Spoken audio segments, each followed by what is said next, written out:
of a sound therapist. When I actually started to do sound for a living, which is much later in my life, I'd say in my 40s, before I even discovered Himalayas and other instruments. But the first thing that came to me was a Himalayan bowl, and I got into sound immediately. Something woke up in me that, like all the great gurus and teachers say, you'll know. Well, I knew right away. There was no doubt. I was supposed to do something with sound for the rest of my life. So they started calling me. I worked at a lot of addiction and treatment centers, youth empowerment, mental health. I was able to bring sound to a lot of places, and I was the first one in the door. Sometimes they had heard about it. Some I had to actually explain what I was doing, but they had heard about it enough where they went, well, let's see if it works for our clientele. It worked everywhere I played. Stunning to me, and bolstering to my career as a sound therapist. So the first place I ever started working called me a vibrational sound therapist. And they said, that's how we're going to list you. You work for our clinic now, so you're a vibrational sound therapist. You had to be a therapist to work there. And I said, okay, I'm fine with that, but I considered myself a sound artist. And I'm still a sound artist, but I go by Michael Burke, vibrational sound therapist now, because it's really cool to have initials after my name. So what is that? Vibrational VST. Vibrational sound therapist, VST. I love it. Yeah, VST. So I have a lot of shirts that say Michael Burke VST, which is nice. I live right near a hospital here in Alpharetta, Georgia, and most people think I'm a doctor right away because I have a shirt on with initials after my name. I get dentist a lot, too. but either way, it opens up an area of conversation. I'm kind of a social creature. I like my solitude. It's a great quote I love. Says, loneliness expresses the pain of being alone. Solitude expresses the beauty of being alone. And I love my solitude, but I also love the energies out there that are expressed as a godzillion different people. So when they think I'm a doctor, they respond to me in a completely different way. This was a huge social experiment for me. And I got treated one way. I ran a custom woodworking business for 30 years and did very well, and stopped that, went into sound, and people treated me completely differently if I wasn't in jeans and a shirt covered in sawdust, and if I had on a shirt with initials and I looked like a doctor. Completely different energy. Yeah. Just in the mixing of meeting someone. And I've always had people open up to me for some reason. I was born a Libra for many reasons. And I could feel myself out of balance. I could feel others. So I was quite adept at bringing people to a place of peace. And I don't know how, I just was. I had a very comforting energy about me. And I always have. I like to credit my mom and dad with it. For sure, they were just beautiful souls. And the city of New Orleans, an incredible place to be born. I was born there for so many reasons. It was all about freedom of expression, of love, of knowing your neighbor. We would help everyone. It was just the way our city was. And we had great family, great community. And I lost that when I came to Atlanta because it wasn't as friendly, let's say. I didn't find it, but it was my first time living in a new place, too. So I didn't judge any of it. Gave up judgment and expectation a long time ago. Very beneficial. Yeah. So, yeah, I came to Atlanta in my 30s and did very well. Got into sound in my 40s. I was doing some tantric therapy, learning about love. Like, what is this energy I feel from love, especially in a relationship love? So I've been married but divorced, and it just kind of wandered after that. And I knew something was magical about this energy within us, especially that would come from intimate encounters. So I thought, what is that with me? How do I learn? How can I share that energy with me? How do I love me? And tantric really taught me a lot about that. The tantric therapist is actually the one who introduced me to the Himalayan bowl. She was doing some work on my solar plexus and my heart, healing, I would call it just wounds from the past or maybe other lifetimes. I could feel it. And she put a Himalayan bowl on my stomach and played it, what we call singing the. And my whole body just disappeared into vibrational waves. Wow. And I was mystified by this metal bowl. I'd never experienced anything like it. And went into sound immediately. I went to an event maybe like 2 months after I'd been seeing Dana Maria Sofia, the therapist I was working with, and found International Sound Therapy Association. Very cool group started by Mandara Cromwell, one of my teachers and mentors, and joined the next day. I don't join many things, but I joined that group the next day. I went to her house, talked to her, said, well, let's go. I want to be part of this, and have been into it ever since. I've really taken it. She actually wrote the foreword for my second book, Mandara. And you have no idea really what people create stories of us. They don't see us. They create their own story of us. Right. So I didn't really know what Mandara had felt about me since we had met. You don't really sit down and talk to someone, hey, what did you think about me when you first met me? But this came out during the intro, during the foreword she wrote for my book, and I didn't realize, still don't, how much my energy and my friendship touches some people. So apparently I'm doing the right thing. I keep getting verification on that from God and the energies that are. But Mandara has been a special lady in my life, and International Sound Therapy, an incredible organization that I support fully. And we wanted to bring sound to the world. It's definitely happening because it's much more than it was 25 years ago. Yeah. And they'd put me in a little back room with a bowl and go, we're not sure what he's doing. And I go, y'all aren't really helping, this is not helping people come see me. Right. But eventually it took off. I got a lot of gigs. I worked at many different yoga studios, Jewish temples, Christian churches, unity churches, all over. I seemed to be accepted everywhere because I came in with that energy. Yeah. I brought the energy of love, light, grace, joy, freedom, expression to the moment. And that moment then brought it to me anywhere I went. It's kind of stunning. Opened many doors, and I was glad to walk through many, and still am. Beautiful. So, hearts. Yeah, I don't even think I got to the original question. No, we are on a winding path, and I trust the trajectory. It's all good. And there is that theme of heart for you. You've been following your heart all along, and when you talked about sound healing, it touched you, and you felt that call, that deep call. Yeah. And it's opened doors and created a life for you, and then your heart had more to say.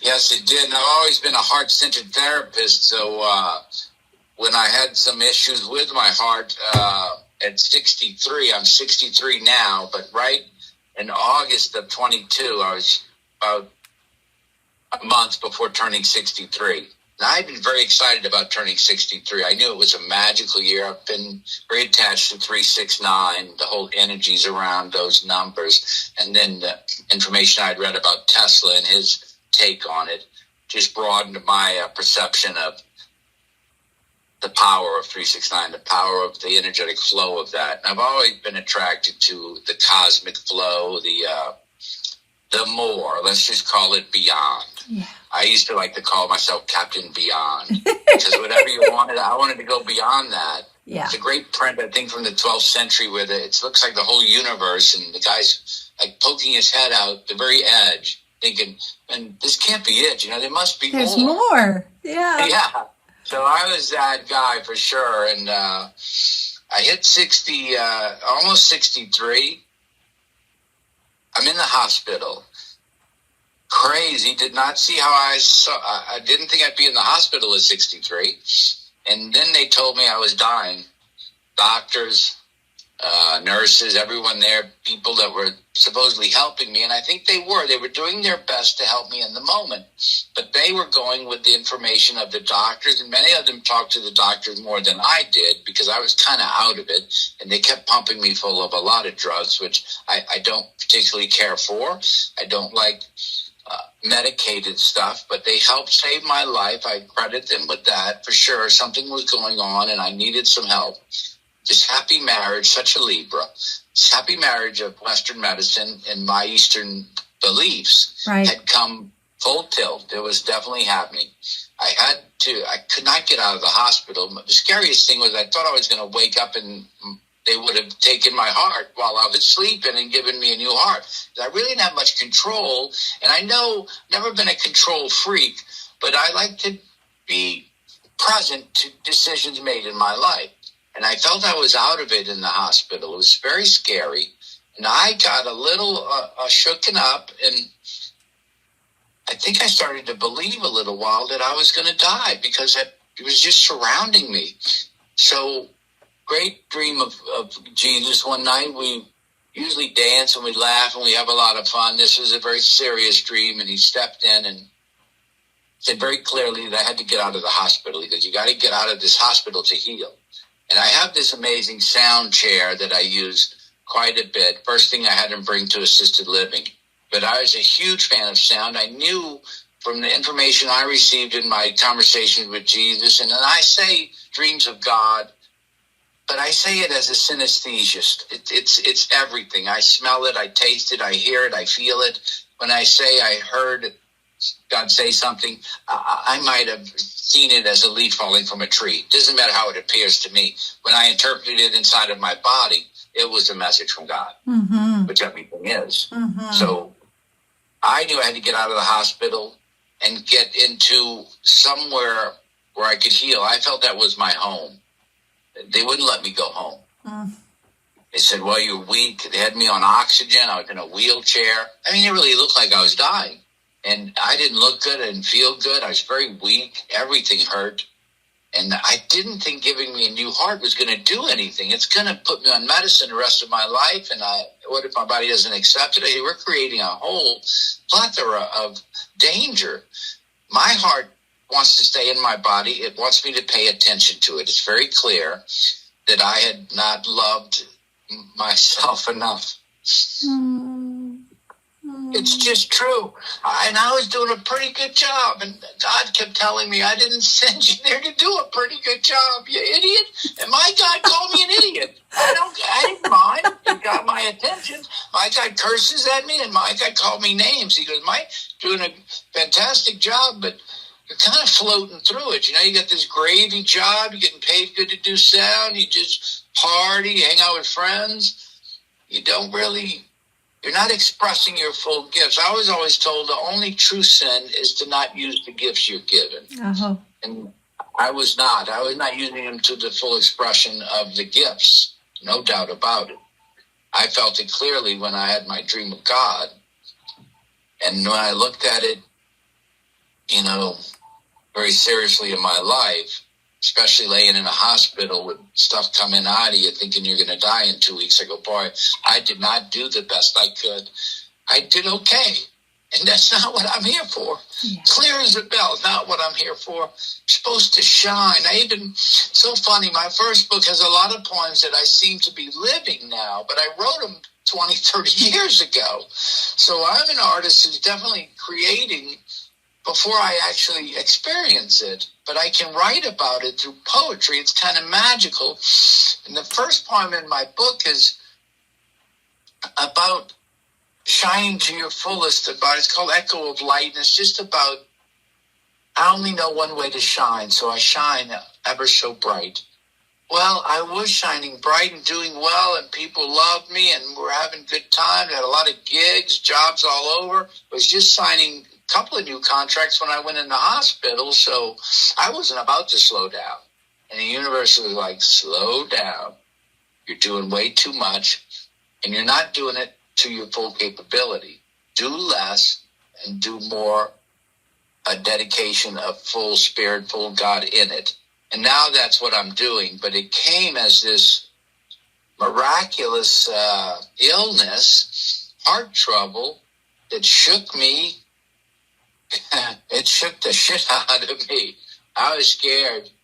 I'd never really been scared in my life, and this scared the hell out of me. And it was clear that I had to love myself more. It was clear as a bell. It was about people like, I can't believe you're having trouble with your heart, Mike. You're so heart-centered in all your sound journeys, everything you've done for us in the different groups I've played for. I go, you're all about heart. And I can't believe you're having trouble with your heart. I go, well, it's true. And it was the only thing the universe knew I would mention. It's so, I'm a stubborn New Orleans boy. I got my way, and that's it. We're going to tell you a different way. I go, I got it. I don't need that. Well, I did, and I had to come in here, claim my own temple. I kept getting told, clear the debris, tune up the temple. Clear the debris, tune up the temple. A voice constantly still tells me all the time.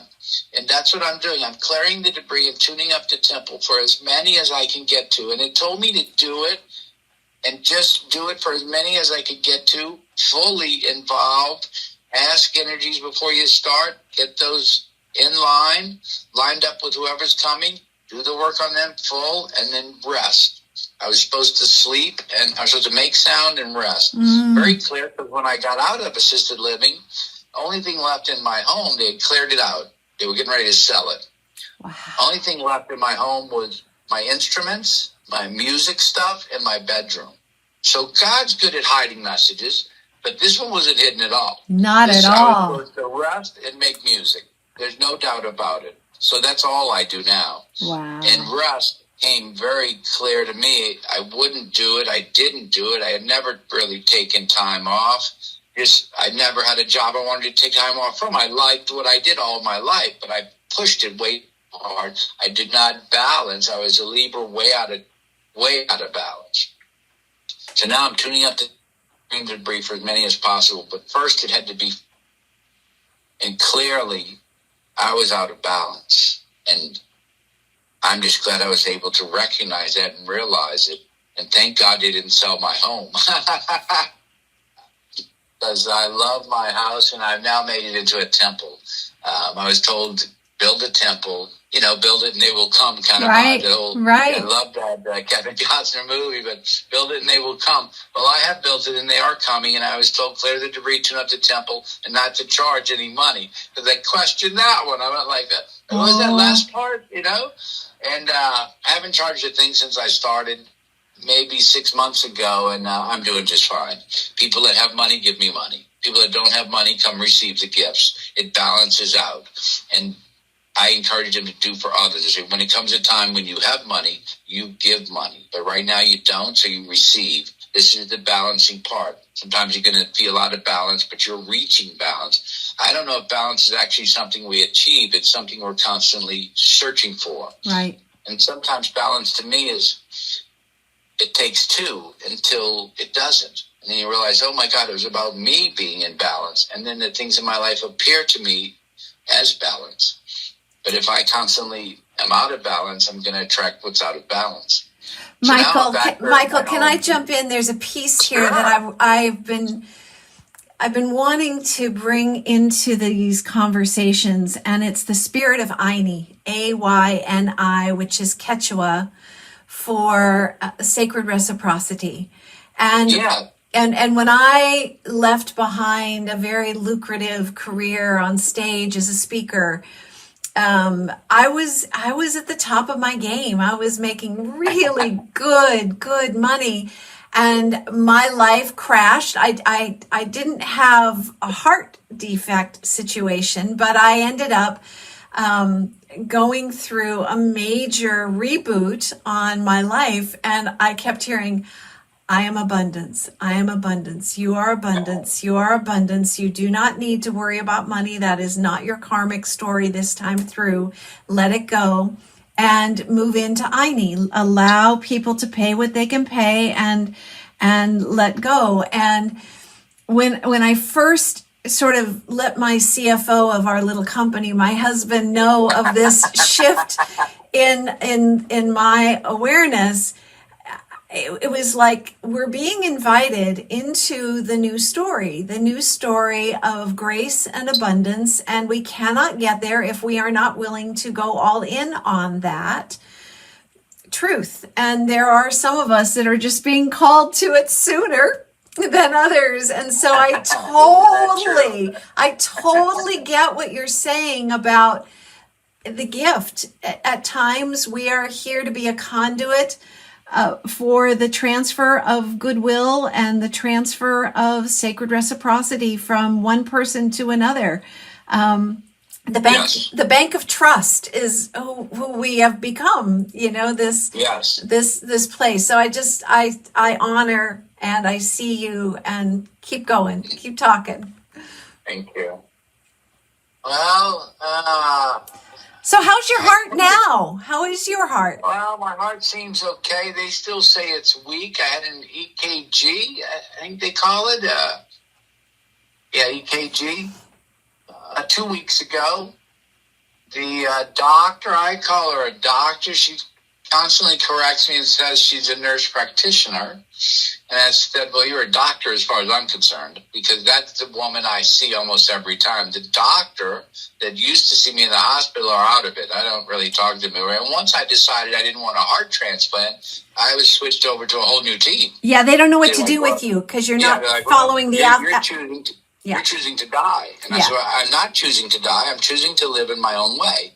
And believe a new heart's going to do that. It's going to cause more issues. Plus, whose messages am I going to get if you take my heart? It's talking to me right now. It's screaming at me more than it ever has in my life. So you can't take it.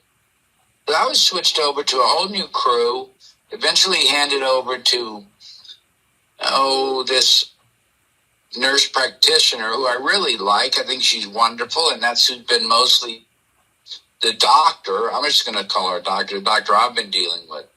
But the place I go for my appointment is called the Heart Failure Center. Are you kidding me? It's so bizarre. I'm like, I don't even want to walk in the building. I go, no, I'm not here for heart failure. I'm here for heart rehabilitation. And I believe in regeneration of everything. I know I've been gifted after I say I died. They don't agree with me. They go, you might have, but we didn't really show that up on any of our machines. You were dying. We thought you would be dead in a couple of weeks, and we suggested a new heart. But we don't know about the whole dying thing. Well, they don't need to know. I know my life, and I know what happened to me.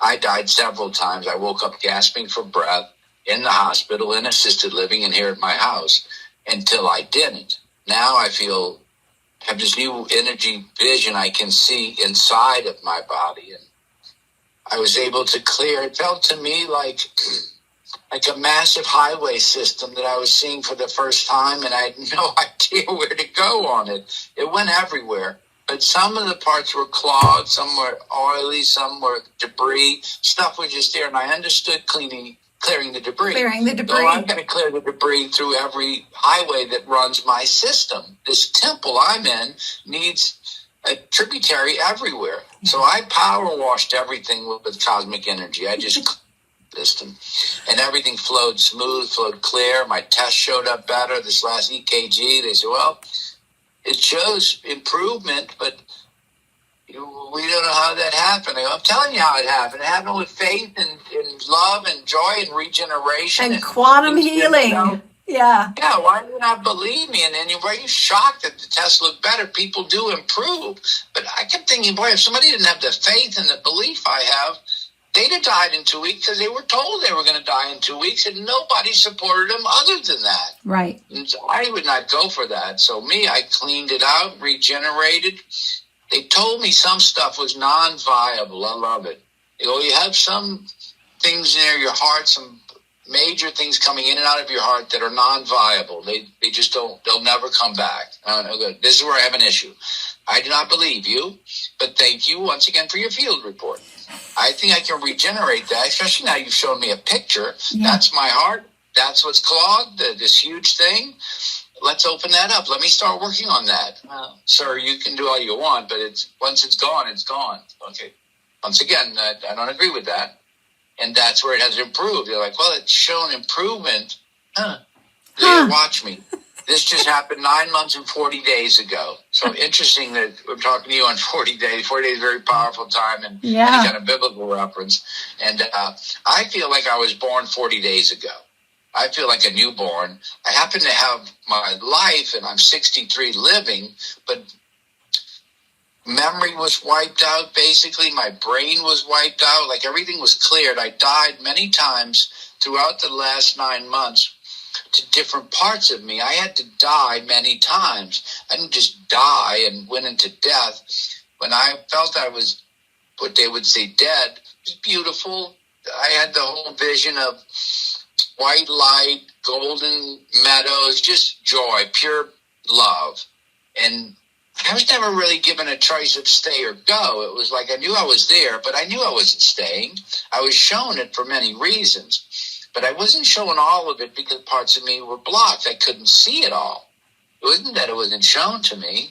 Right. So I was not present for some of it. As I became present and different parts of me would die, wake up, gasp for breath, and feel more alive than ever and more divinely aligned. Just amazing. And parts of the ego had to die, parts of I still had judgment and expectation, which I thought I'd given up. But of course, the body and the unconscious, subconscious tricks you. I was tricked immensely, but I was able to clear it all. And now I really don't have much of a memory of anything, except I remember things when people bring them up. It's like I'm in touch with the Akashic record. I can pull up anything I need to when I need it. Otherwise, I can run around with an empty, crowd my head with shit, with stuff I don't require. That with me the rest of my life because I might need it. No, You'll pull it up when you need it. The ultimate computer. We really are. This living, breathing flesh computer in this matrix of illusory creation that we live in. But we are the governing factor in that. And I've been shown that, yes, that's true. And I don't care what anyone else says. I know it's true for me. And I have great input in the unfolding of my life, which I always did, but I was just kind of, wow, isn't that cool? Or look at that coincidence. Or that's a God wink. Who knows? I named it all kind of stuff. But I knew I was part of what was creating the energy that was creating me. So now I'm clear on that. And I really have no opinion on what anyone else says or thinks about me. I go, well, you didn't really experience that. I don't care what you think. It's not that I don't care about you. I just don't care what you think. Right. There's a term that's come to me over this last year because as I've gone deeper down the rabbit hole of trust, you know, the level of trust I'm talking about, that trust and surrender to the universe, to the beauty of all, and that I have a role in it, and it is unfolding minute by minute, day by day. And part of my cognitive capacities to hold a million thoughts and do a million things have slipped away. And I thought about 5 years ago, I thought, is this early onset dementia? Am I having the senior moments here? My friend calls it craft. Can't remember a fucking thing, right? She says that happens to a lot of the I'm having a craft day. So I've reframed it, Michael, and I think you'll appreciate that. I call it realm-mentia. Oh, I like it. That my mental condition is in another realm and not dependent on the same structures and memorization. It's more about staying in a place of access and openness. And what I need to know comes forward, and what I don't is no longer needed, and it just slips away. So welcome to realm-mentia, my friend. I love it. Very true. Absolutely. Very true. And I know things that I don't know how I know, but one of the things I do with sound therapy here is I've started to really, I used to just do sound for people, but I embrace much more now the whole process. When someone says, Mike, I'd like to come to the temple and do what I call a tuning up to temple sound session. When I put their name in my calendar, a color comes to me, and that's the color I put with their name. And then I call the day before they come, all my energies, the angels, spirits, guides, whatever you want to call them, they awaken within us. We don't have to call them out from, the ethers. Hey, come join me. They're always with us. Yeah. So I wake up what's best for the person coming to see me. And then when they come for this session, we spend sometimes an hour, sometimes 20 minutes. It all varies. But talking with them and exchanging an energetic flow that then tells me what to play when I go into play sound, but I don't know what I'm going to play. It's just an opening of energetic information, like a symbiosis between the two of us. But now I do groups, so a lot of times 3 people come. I like the power of the Trinity. Yeah, yeah. So me working with 3 in the room, the energy tells me what to play, and I just wander the room. It's set up in a beautiful section of gongs, tongue drums, regular drums, flute. I just go wherever I feel like going, and I play in that section. I don't have to go set up like I used to for 25 years. Right. Set up, take down, play. Set up, take down, play. I did it 30, 40 times a month for years. So I got very good at it, but also I got very adapted, knowing it wasn't me. That something happened in that hour I played that was just beyond any hallucinogenic I'd ever done. And what was happening was DMT was releasing inside of me in massive amounts. Yeah. So one of the most beautiful psychoactive substances we know, and our body makes it. It's DMT. A gift to us that we get from various traumatic experiences in birth and death, but you can pull it up like anything else. You have the ability to generate that in your body. I happen to like psychedelics. I happen to like the whole vibe of it, the whole way it opens me to tap into the world around me. And now I do it. I don't require was LSD and mushrooms and various hallucinogenic substances I grew up with in the 70s. In New Orleans, especially a port city, you got a taste of everything. I don't need any of it. I learned it from the medicine. Yes. And now the medicine has shown me that I can go there directly through sound. And in the end, everything's vibration. It's all vibration. Yeah. I think the whole world vibrates because God is giggling, personally. I'll go there with you. It's a joyful place. Joy is as good as it gets. Yeah. And sometimes God's looking down on earth. You know, he's looking all over, but he focuses on earth for a minute and goes, oh, that's funny down there. Look at what's going on. And so everything's vibrating. Like our vocal cords. It's perfect for me. Yeah. So, Michael, here's the human condition, and you and I too am a psychonaut, and so we share that. Psychonaut, I love that. Yeah, been there, done that. And what I've discovered over I'm a late bloomer. I didn't start into this body of work until I had a very formal Christian 35 years teaching Sunday school background and walked away from all of that a long time ago. Took a few years to kind of find a new seeker path, and psychedelics were a part of that. One of the thoughts I have right now is there's so many people jumping into psychedelics in such a big way, and I love what you just said about you don't need them anymore. The signature energy has been enlivened in your own body. And I can bring it back with breath. I can bring it back with quiet and stillness and solitude. And you bring it back through all of that. Plus you have these beautiful sound tools that enliven that DMT in your body. And so while people are chasing the next big psychedelic, I want another ego death. You mean one wasn't enough? How many how many more ego deaths have you got in there? Because you've got a lot of ego around ego death, right? Let's do 20 grams of mushrooms. Oh.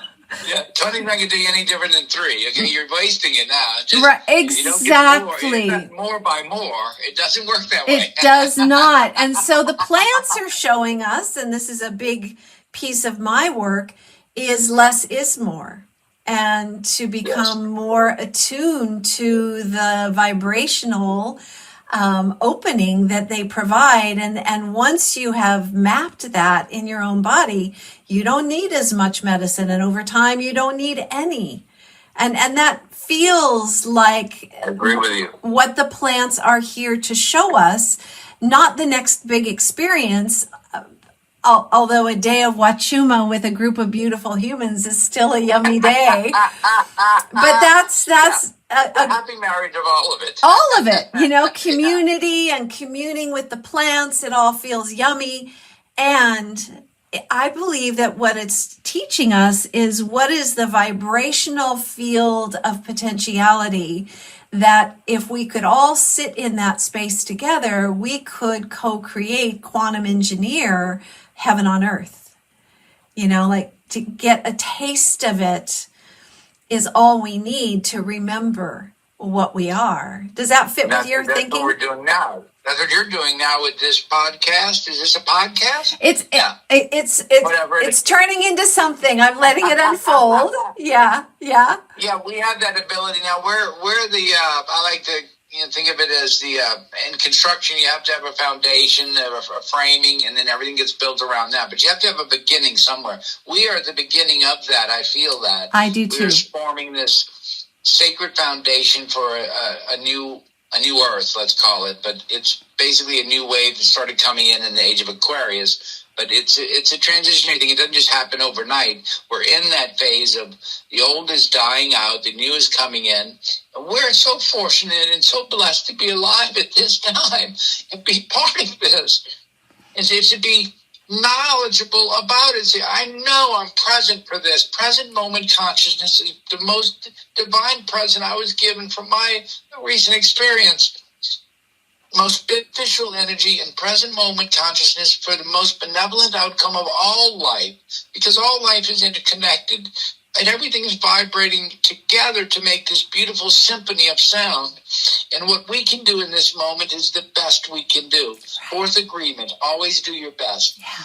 It's very hard to live that way, to do your best. In every present moment, most people are not living in the present moment. I speak of this because I know it. I thought I was doing very well, living comfortable, joyous life. I was not present for my life. I was floating through it, making good money, gravy job, very blessed. So this is what life's about. No, it's not. I was not giving the best I could. Now, I don't leave the temple very much anymore because when I built it, why would I leave it? So when I do go somewhere, man, I drive hands on wheel right here. You got your 2, 9, or 7, whatever that is. Like right where they teach you in driving school. 10 and 2, 10 and 2. Yeah. Yeah, 10 and 2, yeah. Sometimes I slip to 9. But I drive and I get somewhere and go, man, that's the best I could have driven. I was really paying attention, driving, and before I got on the phone, taking the turn, one hand, a little thing, whoa, almost hit that. Just not paying attention. Yeah. Very different when you start living in present moment consciousness. Yeah. And the other day, I bought, it was a shirt, and I got home, usually just tear the tag off, go wearing it. I got home, I got the scissors out, I cut that tag off, took the little plastic part, put it in recycling, took the paper part, put it in the other recycling, said, okay, that's the best I've ever taken a tag off a piece of clothing in my life. I love it. I got rewarded right away. Birds were singing out my window. Cool air seemed like it raced through my home, and I went, okay, that's what they mean, do your best in everything.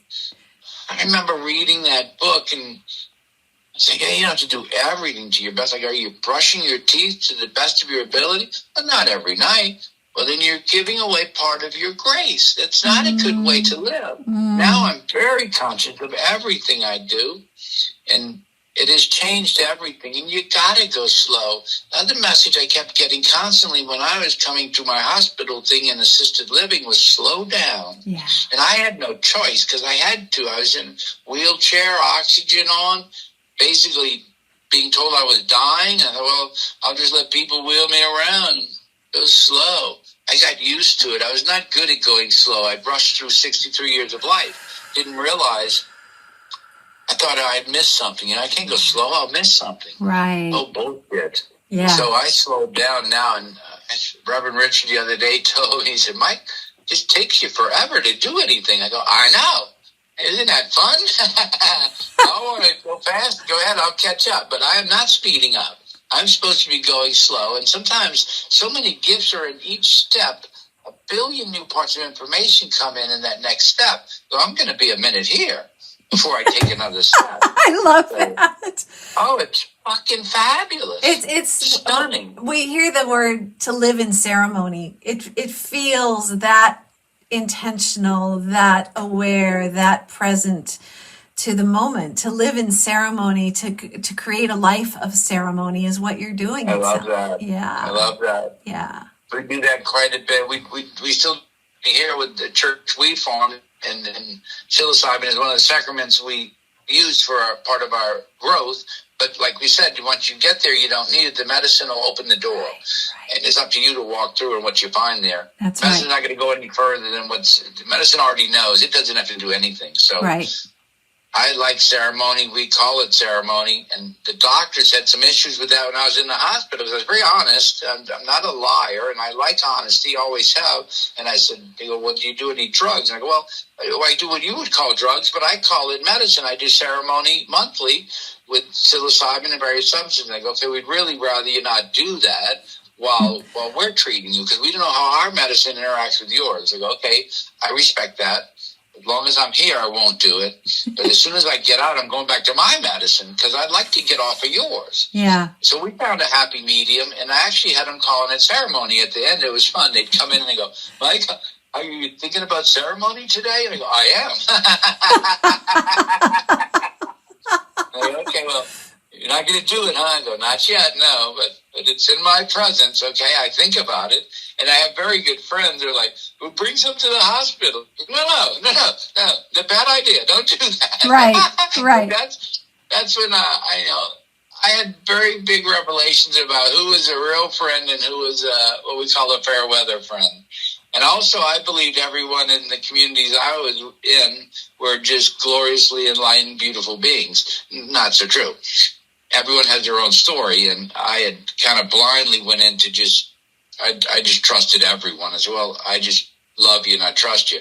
Not so true when it came to issues that involved me or them. Right. And I said, okay, that people are doing what's best for them. That's very understandable. But I also knew a lot of information on, as my life unfolds, where I can guide my attention as far as trusting someone. Because I have kind of a blatant, open trust of people, and I love that. But I had to guard it a little when I went through my experience. Yeah. It was one of the things the universe wanted me to learn. So you have to be a little more selective. Discerning. If you're going to carry on this work. Yeah. You can't just let anybody come around, because some people do not have your best interest at heart. Yeah, they're not out to bring peace to the world. That word discernment. How did they do that? Well, it comes up all the time. The more you come into alignment with who you are, the more discernment becomes available for what doesn't fit anymore. And I love that discernment. Yes. I've had a similar trajectory in my story as well. Not everybody, they're all doing the best they can, and sometimes I get to set a boundary around that. Yeah. And some come just to cause shit in your life because there's something you need to learn from it. You know, like, okay, that person is a big issue in my life. I cannot stand to be around them. Let me look in, what is it in me that's not allowing me to see whatever's going on with them? Right. And sometimes it's just, I don't know, sometimes I found it's just, it's kind of, I never really believed in evil, but I ran into a few people that expressed, it seemed like a very evil viewpoint and energetic flow. Like their interest was not in broadening love and light and peace in the world. It was about, what can I bring to disrupt your love because I don't like you? Yeah. And what can I do to ruin that? I didn't think that existed, but I saw it clear as a bell right in front of me, and I went, okay, what is that? What is that teaching me? How can I learn from that? It usually seems to me to tell me that, once again, they've got stuff in their story that I know nothing about. Right. They're behaving that way for some reason that they're probably not ever going to tell me, and they're probably not ever going to tell anyone. Something has troubled them to the point where they have to fuck up someone else's life. Yeah. And that's a terrible spot to be in. So I just pray for them and hope the best and realize, well, my field is so protective of me, it will not allow me to go in their field. I can't get near people that don't have my best interest at heart. My body won't let me go near them. Yeah. So funny, I'll be walking and I'll walk this way. Why are you going that way? I don't know. But turns out, as I walk around, I see something happen. I'm like, that's why I couldn't go that way. I knew something was going to happen there, but I didn't know what. I just know I don't need to be involved in it. Right. Not my business. Right. Let them go about their business. Send prayers, move about my business. My present moment is at peace. If you take me out of that peace, I used to say I will fuck you up, but not anymore. Now I go, I will just stay out of the way. I'll just move out of the way. It's much more peaceful, yeah. Yeah. I don't want to fuck anybody up. It's not my business. If they're having an issue, let them deal with it. If I can help, I will. If not, I'll be over here. Yeah. Good luck with your stuff. Because everybody has their stuff. You got to let them deal with it. And maybe seeing the light and love and joy and the stuff I've been through will inspire someone else. I've found it's doing that just in me. I know God did this to me because I'm a poet and I'm a writer, and I'm going to write a book about what happened to me, which I never thought before. I wanted to put 3 books of poetry out and then keep writing poetry. But this is definitely a book, and God gave it to me. They always say, you share God's glory by sharing your story. So my story has become quite dramatic over the last 9 months and 40 days. This is a book for sure. Yes. And clearing the debris, tuning up the temple. My adventure with what seemed like a heart condition, but it wasn't. It's the most bizarre blessing I've ever had in my life. Yeah. And I've had some bizarre blessings. But this one takes the cake. I like, what is that? Now I realize, it's because I can share as a poet, as a writer, what happened, and my views on it, my take on it is important, and it's going to touch others deeply. And what a gift. I haven't even written that book yet, but I feel it. Yeah. And I'm in the middle of a trilogy now that I've only written 2 parts of, but I know there's a 3rd part. It's in me. I feel it. I almost write poetry inside of me now. It's very beautiful. It's written. And I used to tell people quite often, did you write that? I go, I don't know if I wrote it, but I wrote it down, okay? I did write it down, and I signed my name to it, so that's as far as I can go. Isn't that the blessed place to know that it is both in you and of you, but also not, that you are just a holder of the container that it comes through. It's beyond. I like that, beyond. It's beyond me, but I'm able to process some, and some I don't know. I just bathe in the beauty of it. I write a lot of poems that I never write. They just are poems inside of me, and I go, that's a good poem. It was for me in that moment, and that's it. Yeah, exactly. For others, I go, I don't know what that poem's about.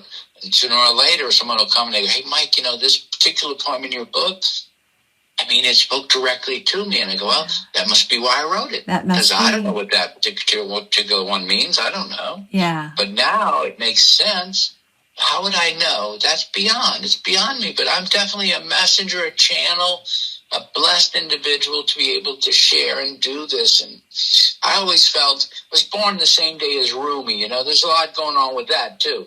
So we're both born September 30th. When I found that out, I was at an event with the Whirling Dervishes, and they said that, and I think I missed the 20 minutes of the event. I went into such a trance, what? He was born the same day as me, and I knew I'm to carry that on. Yeah. And I'd always felt if I could write something, to me it was Desiderata. I read that poem every day of my life, and if I could write something that beautiful, then maybe I'm a good poet. And I think I have written things that beautiful that touch others that deeply, and I'm just beginning. I'm just 40 days old. Holy shit. Stunning. So I have this language that comes through me. When I had my pulmonary embolism 22 years ago and died, I was given the choice to come back and consent to the human experience. And it took me a few years to really unpack what consent meant What does it mean? Where's the fine print? What do are you the? mean by that? What am I signing up for? Where's the? Define that word, please. And it's defined me in the pursuit of that understanding. What I was willing to consent to, wow. has shaped my life choices. That I've created a life, clear the debris and build the temple. In my life too, and this full consent to the human experience is something that I see in you right now, that you are fully here, and whatever time we have left, and time is an interesting character as well. It's shifting and morphing and shrinking and disappearing. Time and space are collapsing in many ways as you stay more present. I know. Right? I know. And so this, what was in front of me, and maybe you see it too, is we're coming to a collective choice point, a collective consent to the human experience, that there will be enough of us, and I don't know what that number is, but there will be a knowing that we are past the fear, that we can release the collective shame core, that we can show up fully present in the moment, without a story, without expectation, without judgment. And you are the living, breathing embodiment of that, Michael. I'm so grateful that we have known each other from afar and now getting just to know each other. I feel like I need a trip to Alpharetta and come sit in your sound chair. Oh, please. I would love that. I would love that too. Sound is a big part of my everyday singing. Is where the sound comes through me, and so you're welcome here anytime. Thank you, brother. Thank you. What final poetic nod would you leave the human story who will be watching this conversation about life? What would we hang on to from this conversation?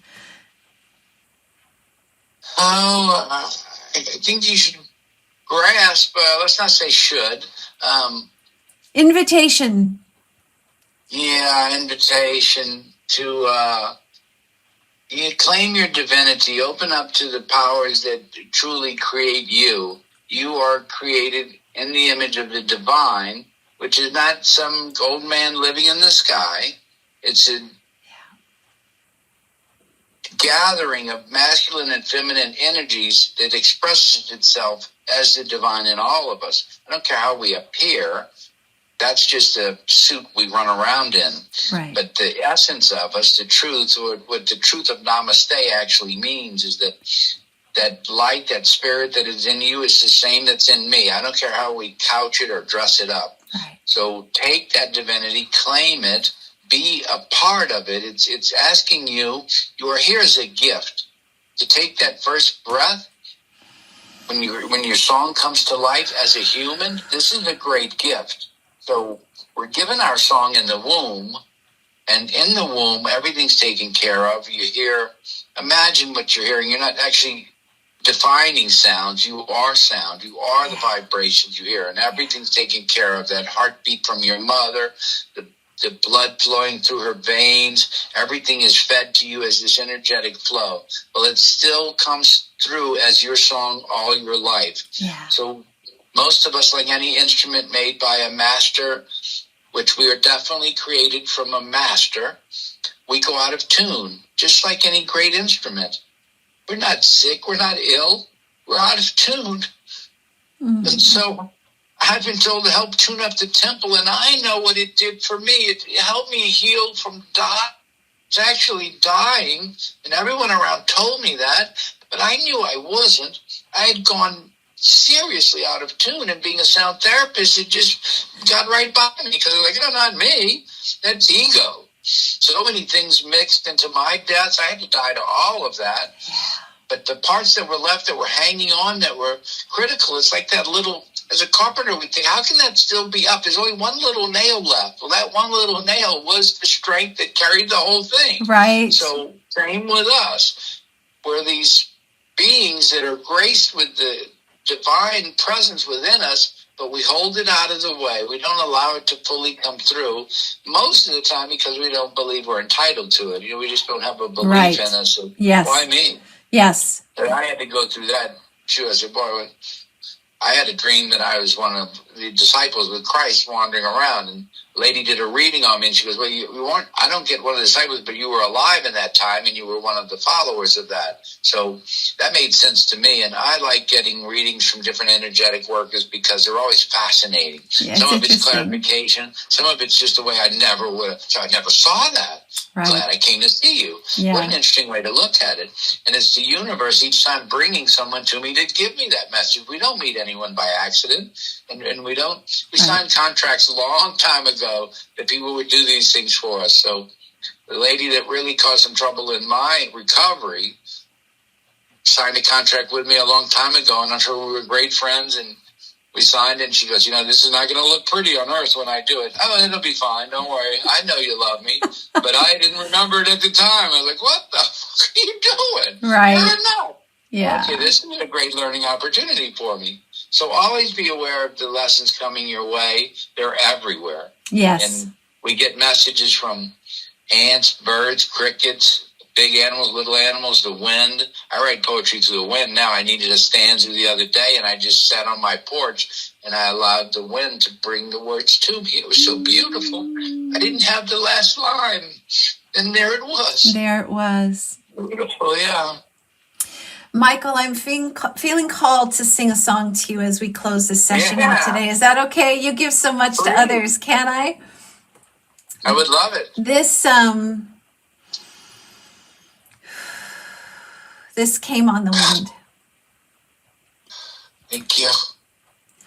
Of one breath we are, of one breath are we, of one breath we sing our song in loving harmony. Be love right here. Be love right now, breathing love right here and now, right here and now, be love.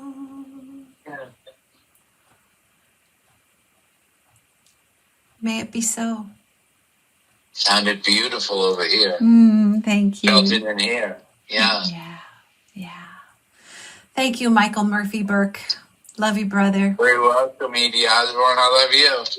Thanks for sharing this time with me. Thank you. To be continued. Be well. I hope so. I didn't even get to read a poem, but I'd love to come read a poem for you sooner or later. And you come to my temple. It will happen. I promise. Good. I like that. It will happen. So we say it is, and so it is. And so it is. Thank you, Michael. Take care. Thank you. I love you. Love you too. Bye-bye. Bye.